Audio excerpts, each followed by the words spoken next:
Hello mga Andy! Ito na ang second day naming activity sa Bora with the family. Ayan, pagkagising, syempre kakain muna kami kasi free breakfast ang hotel. Akyat muna kami sa taas kasi nasa 4th floor ang breakfast.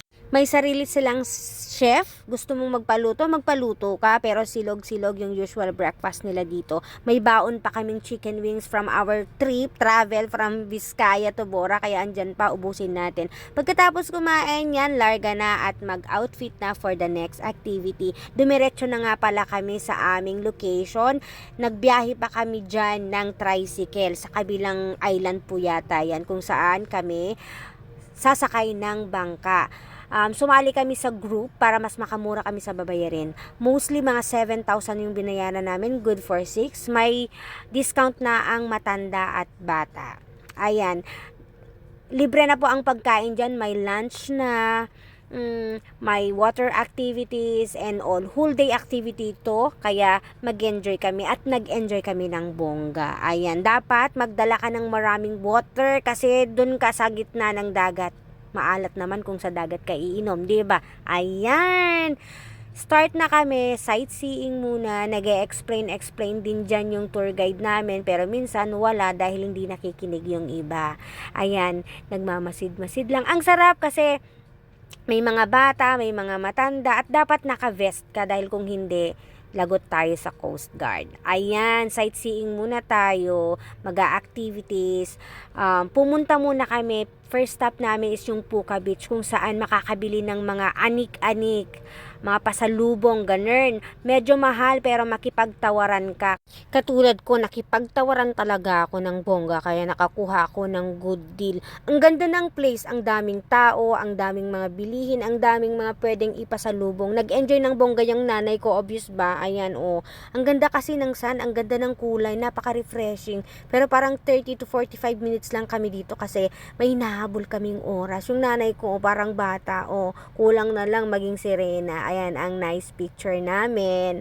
Ayan, pagkatapos ng tinawag na kami ng driver kasi sabi niya, next stop naman kami. Snorkeling yata kami pupunta. Yes, mag-snorkeling kami. Kaso nga lang, may bayad na 100 pesos kung gusto mong mag-dive. Kaya konti lang yung nag-snorkeling kasi 100 din yan. Yung iba, mag-helmet diving at ibang activities na lang yung gagawin. Si mama yan ang pinili, si papa, tsaka si Ariel kasi sila gusto nilang mag-swimming pa at nakakita ng mga fishes. Kasi si mama at si papa takot na siya sa mag-helmet kasi malalim na masyado, baka hindi nila kayanin. Alam mo na, matatanda. Syempre habang nagsiswimming sila, nag-picture din kaming mga dalaginding. Ayan, pak! At dahil napagod sila mag-swimming, dumiretso na kami agad doon sa kainan. Ayan, nakipila ako agad pagkadating. Libre ang pagkain at unlimited. Dati walang ganyan eh. Doon lang talaga sa island at may pa-set up pa yung mga bangkero. Ngayon meron ng table and chairs and may paganyan na. Which is good naman para mas makakain ka ng okay at comfortable. Ayan, kain muna ako. Talagang sinulit ko yung pagkain kasi bihira lang naman tayo makakain ng fresh from the sea na mga seafoods, 'di ba? Kasi mga seafoods dito sa Dubai or sa abroad, yung mga nagbabakasyon, hindi talaga nakakain ng fresh na mga seafoods. Ayan, si mama hindi masyadong nakakain diyan kasi nabigla daw yung tiyan, pero ako bongga, kulang na nga yung spasyo ng tiyan ko eh. Kaya hindi na kinaya, kaya nag-stop na ako. Ayan, may pakawa sila sa likod ng restaurant nila na kung saan pwede kang mag-picture, ganyan, para tunawin natin ang mga taba. Magpapabulalo ako dyan. Ayan si kuya, inaapoyan na, papakuluan na kasi magpapatunaw ako ng taba. Ako'y magiging isang bulalong tao. Dapat maghugas muna kayo ng paa bago kayo pumasok dyan, pero ako hindi ko alam kung naghugas ako. Ayan, madudulas pa yata ako dyan dahil ang dami kang taba. Sabi ko na nga, ingat-ingat. Ayan, medyo mainit yung tubig. Kung gusto mong magbigay ng tip, pandagdag kabuhayan ng mga kuya dyan, magbigay kayo. Ako nagbigay na pero hindi ko pinakita. Diba? Kasi piso lang naman yung nilagay ko. Joke lang naman. Ayan, nabawasan lang yata yung tiyan ko dyan nung pinakuluan ako. Anyway, pagkatapos nyan, next na naman kaming activities. Bongga, mag-picture ka kahit kailan. O may pa-video, kaya din sila. 30 pesos per song, kaya dapat maganda ang boses mo pag kumanta ka para sulit naman, 'di ba? O next stop na kami, papunta na kami sa Cove. Crystal Cove. Kaso nga lang, hindi kami masyadong nagtagal doon kasi kulang na kami sa oras. Ayaw din gawin ni mama ko yung parasailing kasi daw baka mahulog siya. Kaya ang ginawa namin guys ay dumiretso na kami sa next activity, which is yung aming helmet diving. Kaya nagkora na kami dyan. Hindi nakasama. Sumama pa rin sila papa at mama pero hindi na sila sumali. Ayan na ang sistereta ko.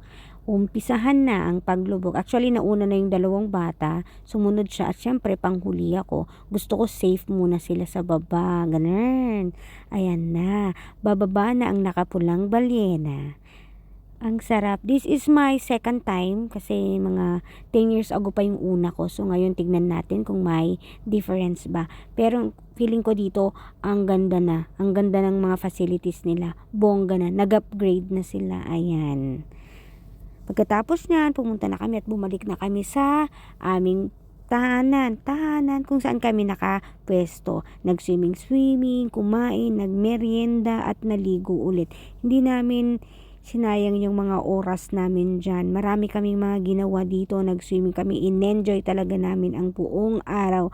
Ang second day namin. Ayan, tumambay. Naghanap-hanap ng mga souvenirs. Ganyan, souvenirs para sa mga kaibigan. At syempre, hindi mawawala ang nightlife adventure. Hanap-hanap. Kung pwede sana kaming mag-bar dyan, pwede. Kaso nga lang, sa KFC kami natuloy. Bye!